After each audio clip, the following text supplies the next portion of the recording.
Hello everyone, आज हम बात करने वाले हैं एक ऐसी खबर की जो हर माता पिता को सोचने पर मजबूर कर देगी। स्कूलों ने 10% फीस बढ़ा दी है, यानी अब बच्चों को पढ़ाई और भी महंगी हो गई है। आखिर ऐसा क्यों हो रहा है, चलिए आसान भाषा में समझते हैं। पहली बात, एक शैक्षिक सत्र के शुरू होते ही स्कूलों ने फीस बढ़ा दी है और यह बढ़ोतरी सिर्फ ट्यूशन फीस तक सीमित नहीं है। दूसरी बात, फिर स्लिप में अब कई नए चार्ज जोड़ दिए गए हैं, जैसे AI लैब फीस 600 रुपये कर दिया गया है, मेडिकल फीस 300 रुपये कर दिया गया है, मिसक्लेनियस फीस चार्ज जो है उसको 6000 रुपये कर दिया गया है और स्कॉलरशिप फीस 400 रुपीज़ कर दिया गया। यानी असली फीस से ज़्यादा छिपे हुए चार्ज बढ़ गए।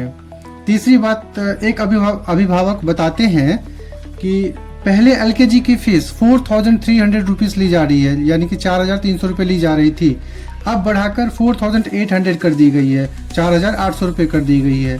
वहीं एक और केस में पहली क्लास की फीस 5000 रुपये ली जा रही थी, अब इसको बढ़ाकर 5500 रुपये बढ़ाकर कर दी गई है। यानी हर महीने माता पिता के जेब पर सीधा असर पड़ेगा। चौथी समस्या, स्कूल सिर्फ फीस नहीं बढ़ा रहे हैं, किताबें महंगी, स्टेशनरी महंगी और ऊपर से अलग अलग चार्ज लगा रहे हैं, जिससे कुल खर्च बहुत ज़्यादा बढ़ गया है। पांचवी बात, सबसे चिंता वाली यह है कि अभिभावकों का कहना है कि ट्यूशन फीस तो ज़्यादा नहीं बढ़ी, लेकिन बाकी चार्ज जोड़ कर कुल फीस में बढ़ोतरी कर दी गई है। यानी इनडायरेक्ट तरीके से फीस बढ़ाई जा रही है। इसका असर क्या हो रहा है?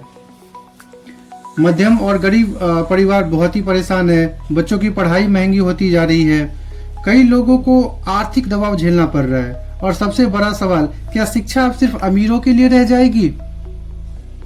दोस्तों, शिक्षा पर हर बच्चे का समान अधिकार है, लेकिन अगर ऐसे ही फीस बढ़ती रही तो बहुत से बच्चे शिक्षा से वंचित रह सकते हैं।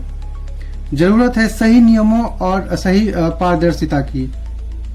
अगर आपको यह जानकारी इंपॉर्टेंट लगी तो वीडियो को लाइक करें और ऐसे ही जानकारी करने के लिए चैनल को सब्सक्राइब कर लें।